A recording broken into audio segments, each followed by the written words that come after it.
Pagbasa mula sa mga gawa ng mga apostol. Napagkasunduan ng mga Hintil, ng mga Hudyo at ng kanilang mga pinuno na hamakin at pagbabatuhin ang mga apostol. Subalit nang malaman yon ng dalawa, sila'y tumakas papuntang Listra at Derbe, mga lungsod ng Lycaonia, at sa mga karatig na lupain, at doon sila nangaral ng magandang balita. Sa Listra ay may isang lalaking hindi nakakalakad dahil lumpo na ito mula pa nang ito'y isilang.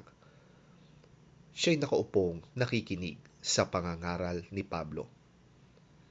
Nang makita ni Pablo na ang lumpo ay may pananampalatayang siya'y mapapagaling, tinitigan niya ang lumpo at malakas na sinabi, "Tumayo ka!" Lumukso ang lalaki at nagsimulang lumakad. Nang makita ng mga taong bayan ang ginawa ni Pablo, sumigaw sila sa wikang Lycaonia, "Nanaog sa atin ang mga Diyos sa anyong tao!"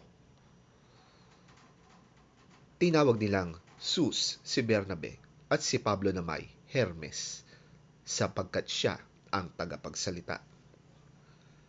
Nasa bungad ng lungsod ang templo ni Zeus, at namabalitaan ng pari ni Zeus ang nangyari. Nagdala siya ng mga torong may kwintas na bulaklak sa may pintuan ng lungsod upang ialay sa mga apostol bilang handog niya at ng bayan. Nang malaman ito ni Bernabe at Pablo, pinunit nila ang kanilang mga damit at patakbong pumagitna sa mga tao. Sumigaw sila, "Mga Ginoo, huwag ninyong gawin yan. Mga tao rin kaming tulad ninyo. Ipinapangaral namin sa inyo ang magandang balita upang talikuran ninyo ang mga walang kabuluhang bagay na yan at manumbalik kayo sa Diyos na buhay na lumikha ng langit, lupa, dagat at lahat ng naroroon." Sa mga panahong nakalipas, hinayaan niyang gawin ng lahat ng bansa anuman ang kani-kanilang maibigan. Gayunman, nagbigay siya ng sapat na katibayan upang makilala ninyo siya sa pamamagitan ng kabutihang ginagawa niya sa inyo. Binibigyan niya kayo ng ulan mula sa langit at ng masaganang ani sa takdang panahon. Binubusog niya kayo ng pagkain at pinupuno ng kagalakan ang inyong mga puso.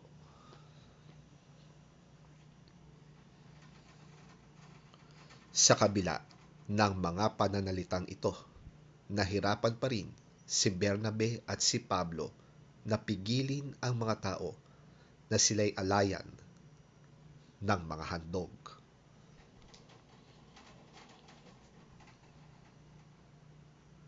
Ang salita ng Diyos.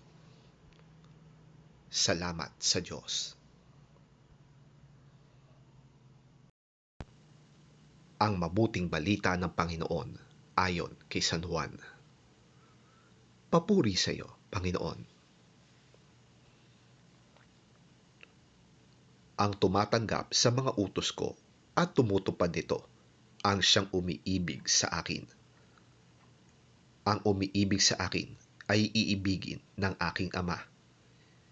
Iibigin ko rin siya at ako'y lubusang magpapakilala sa kanya. Tinanong siya ni Judas, hindi si Judas Iscariote, "Panginoon, bakit po sa amin lamang kayo magpapakilala ng lubusan at hindi sa sanlibutan?" Sumagot si Jesus, "Ang umiibig sa akin ay tumutupad ng aking salita. Iibigin siya ng aking Ama at kami tatahan at mananatili sa kanya. Ang hindi tumutupad sa aking mga salita ay hindi umiibig sa akin. Ang salitang narinig ninyo ay hindi sa akin, kundi sa Ama na nagsugo sa akin." Sinabi ko na sa inyo ang mga bagay na ito habang kasama pa ninyo ako. Ngunit ang tagapagtanggol, ang Espiritu Santo na isusugo ng Ama sa pangalan ko, ang siyang magtuturo sa inyo ng lahat ng bagay at magpapaalala ng lahat ng sinabi ko sa inyo.